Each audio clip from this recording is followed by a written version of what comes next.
श्रीवास्तव, आप देख रहे हैं भारत समाचार। रुक करते हैं खबरों की ओर। बता दें कि हरियाणा विधानसभा चुनाव के लिए काउंटिंग आज होगी, वहीं जम्मू कश्मीर विधानसभा चुनाव के लिए भी आज काउंटिंग होगी। तो कुछ ही देर में वोटों की गिनती शुरू हो जाएगी।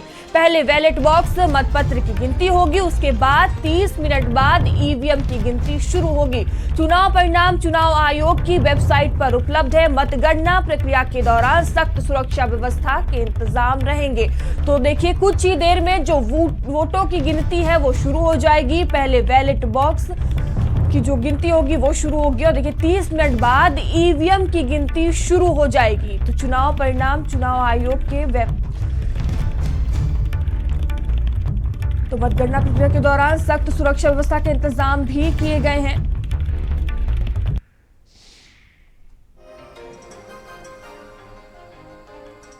तो हरियाणा और जम्मू कश्मीर में देखिए वोटों की गिनती जो है वो कुछ ही देर में शुरू हो जाएगी। विधानसभा उपचुनाव के लिए काउंटिंग आज से शुरू हो जाएगी। कुछ ही देर में ये वोटों की गिनती शुरू होने वाली है। पहले बैलेट बॉक्स मतपत्र की गिनती होगी, इसके बाद 30 मिनट बाद ईवीएम की गिनती शुरू हो जाएगी। चुनाव परिणाम चुनाव आयोग की वेबसाइट पर उपलब्ध है और उपलब्ध होगा, जहां मतगणना प्रक्रिया के दौरान सख्त सुरक्षा के इंतजाम भी देखने को मिल रहे हैं।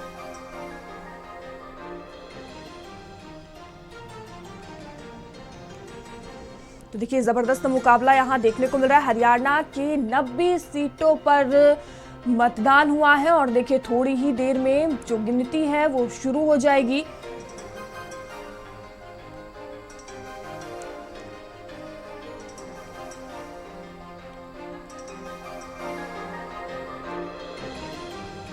और इसको लेकर बूथों पर सुरक्षा के इंतजाम भी देखने को मिल रहे हैं।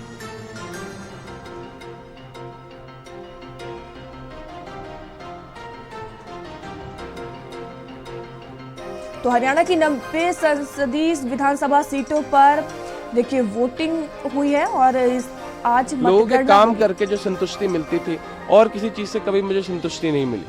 कोई पैसा कमा के घर बड़े कर लेते हैं भाजपा नेता, पर संतुष्टि कहाँ मिलती? संतुष्टि तब मिलती है जब आप गरीब आदमी की जिंदगी बेहतर बना, अपना घर महल में। तो मैं खुद बोलता हूँ, मुझे कैथल महल बनाकर दिखाना है, अपने पूरा हरियाणा महल बनाकर दिखाना है और तब मैं संतुष्ट होऊंगा। पिछली बार जो मार्जिन था हमारा, इस बार ये आदित्य अपने पिता के बाद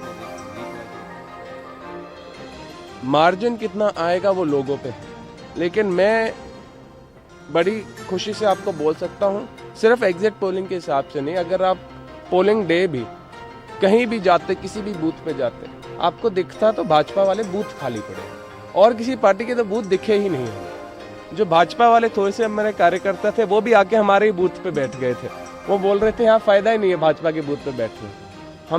मैं जानता हूँ एक ऐतिहासिक जीत लेके आने वाले हम कैथल में, क्योंकि कैथल वाले साथी सुरजेवाला परिवार रणदीप जी को बोलते हैं कि सिर्फ यही एक व्यक्ति है, ये और इनके पिताजी शमशेर सिंह सुरजेवाला जी, जिन्होंने कैथल का विकास किया, कैथल का नाम रोशन किया और कैथल को एक शाइनिंग स्टार बनाकर दिखा।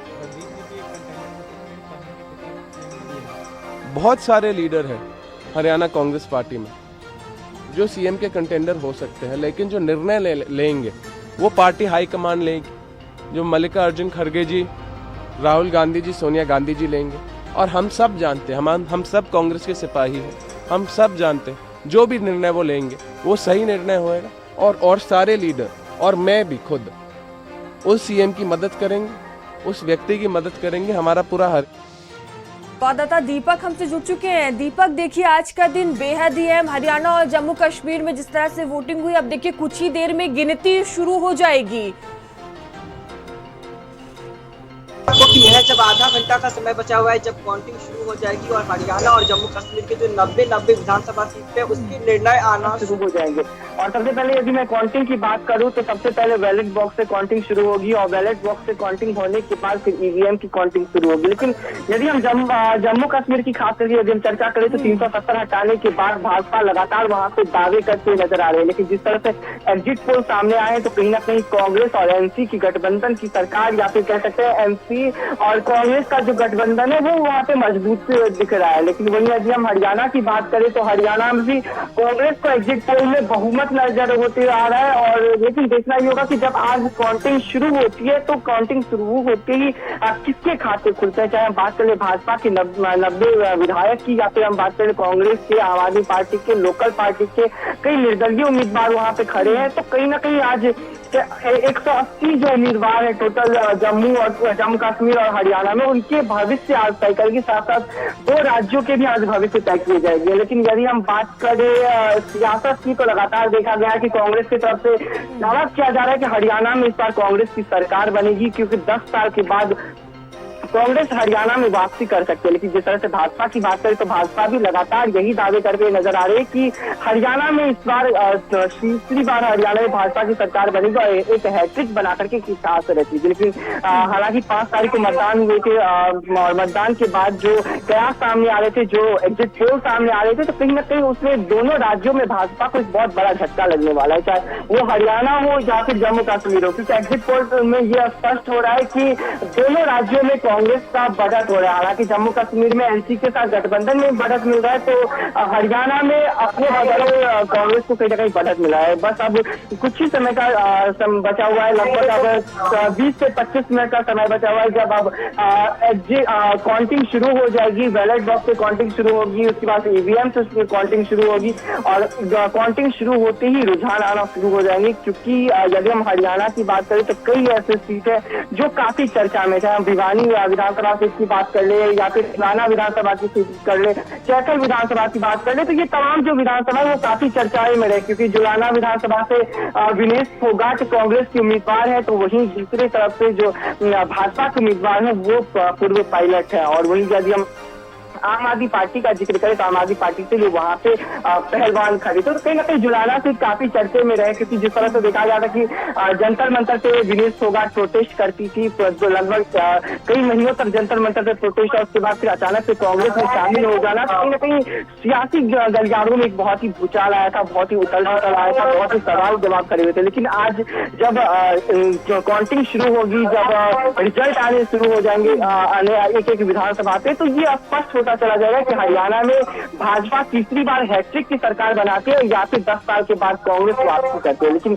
यदि खास करके जम्मू कश्मीर की बात करें तो 370 हटाने के बाद भाजपा एक आश्वस्त नजर आती थी, एक बड़े दावे करती थी कि जम्मू कश्मीर में भाजपा की सरकार बनेगी। लेकिन जिस तरह से एग्जिट पोल सामने आ रहे तो वहां पे कांग्रेस और एनसी की जो बढ़त है।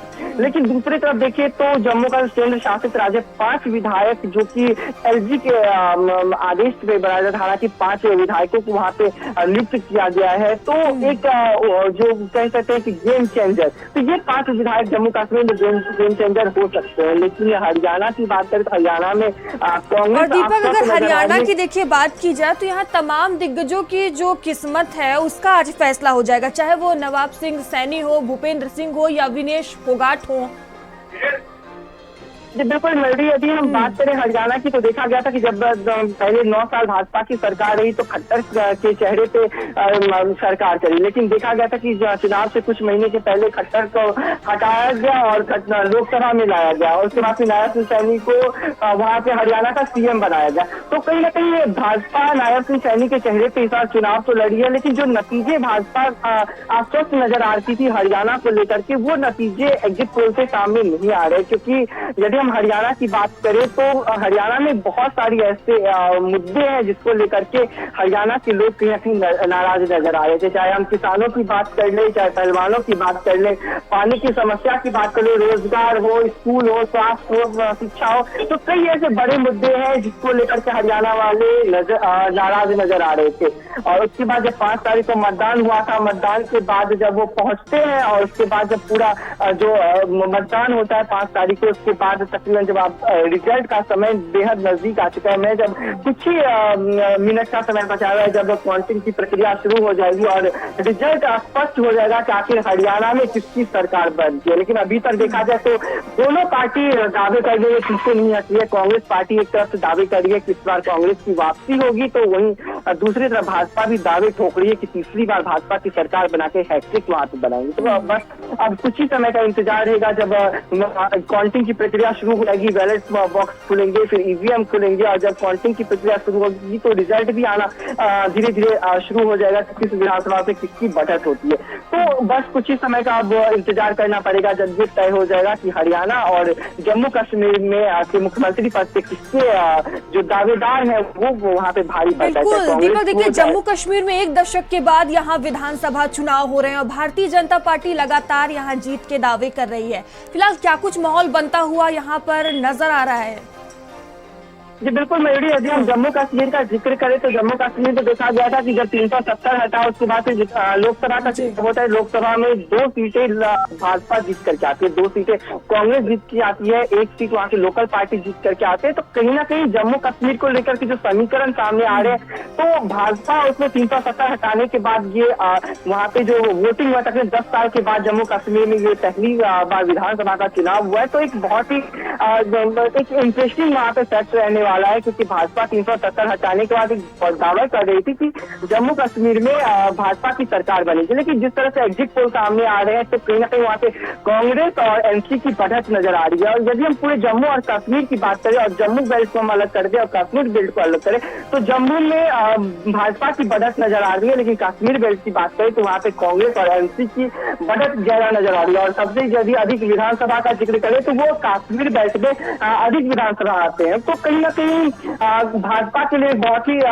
चुनौतीपूर्ण दिन रहने वाला है यदि भाजपा 2 राज्यों में हार जाती है, चाहे हम हरियाणा की बात करें, जम्मू कश्मीर की बात करें, तो इसका सीधा प्रभाव देखा जाएगा कि जब आने वाले समय में महाराष्ट्र में और झारखंड में विधानसभा का चुनाव होगा तो इस रिजल्ट से उन दोनों चुनाव में भी काफी प्रभाव देखने को मिलेगा। यदि कांग्रेस की सरकार दोनों राज्यों में बनती है तो कांग्रेस को फिर आने वाले दोनों राज्यों में काफी फायदा पहुंचने वाला है इन चीजों को लेकर के। लेकिन यदि हम जम्मू कश्मीर की समीकरण की बात करें तो कांग्रेस और एनसी की जो वहाँ पे बढ़त नजर आ रही है और भाजपा का वहाँ पे अभी भी जो पूर्ण बहुमत है उससे वो काफी कम नजर आ रही है एग्जिट पोल में। लेकिन देखा गया था कि कब जब 5 विधायक एलजी के द्वारा नियुक्त किया जाता है तो एक लगता है कि ये जो किंग मेकर हो सकता है, ये 5 विधायक वहाँ पे किंग मेकर हो सकते हैं। लेकिन बस अब कुछ ही समय का इंतजार करना पड़ेगा। भारतीय जनता पार्टी लगातार देखिए दावा कर रही है कि हमने जम्मू कश्मीर के लोगों को विकास के रास्ते पर आगे बढ़ाया है, पत्थरबाजी से मुक्ति दिलवाई है, तो क्या इसका कुछ फायदा मिलता हुआ नजर आएगा भारतीय जनता पार्टी को?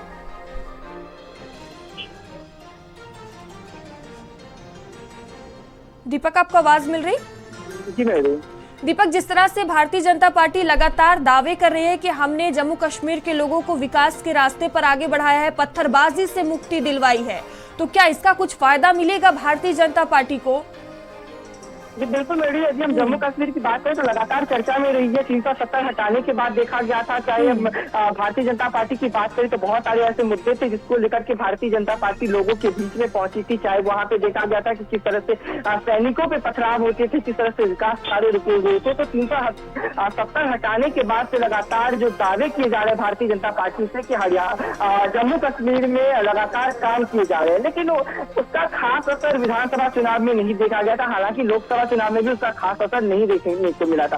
सिर्फ भाजपा 2 सीट जम्मू कश्मीर से जीत करके आती, क्योंकि यदि हम पूरे जम्मू कश्मीर की बात करें तो 90 विधानसभा की वहाँ पे सीटें हैं। तो 90 विधानसभा सीटों में से जो अधिकतर विधानसभा सीटें वो कश्मीर बेल्ट में है। तो कश्मीर बेल्ट में कहीं ना कहीं देखा जाए तो वहाँ पे कांग्रेस और एनसी की जो मजबूती है वो एग्जिट पोल में सामने नजर आ रहा है। तो कह सकते हैं कि भाजपा का 370 हटाने के बाद भी कोई खास उसका रिजल्ट सामने नहीं आ रहा है, कुछ खास उसका असर देखने को नहीं मिल रहा है। हालांकि लोकसभा में भी नहीं देखने को मिला था, 2 सीट सिर्फ भाजपा जम्मू कश्मीर से जीत करके आती है। लेकिन अब जब विधानसभा का यदि हम जिक्र करें तो 10 सालों के बाद वहाँ पे विधानसभा का चुनाव हुआ है, तो लोग में काफी उत्साह था वोट को लेकर के, काफी उत्साह था सरकार बनाने को लेकर के। लेकिन जिस तरह से बात करें तो वो केंद्र शासित राज्य है, तो वहाँ पे जो एलजी मौजूद है, एलजी के अधीन 5 विधायक आते हैं, तो उन्होंने 5 विधायकों की नियुक्ति कर दी है।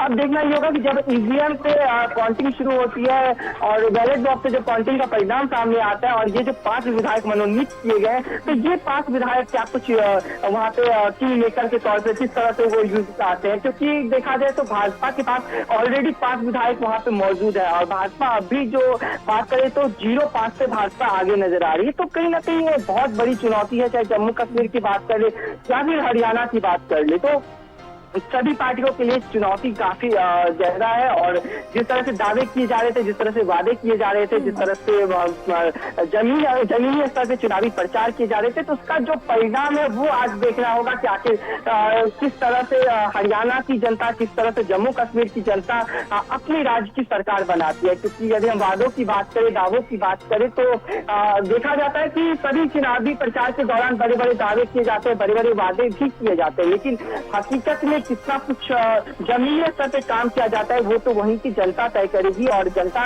तय कर चुकी है 5 तारीख को जो अपना मतदान है वो अपने बैलेट बॉक्स में। बिल्कुल, चलिए ठीक है दीपक, आप नजर बनाए रखिएगा, आएंगे आपके पास। धन्यवाद तमाम जानकारियों के लिए।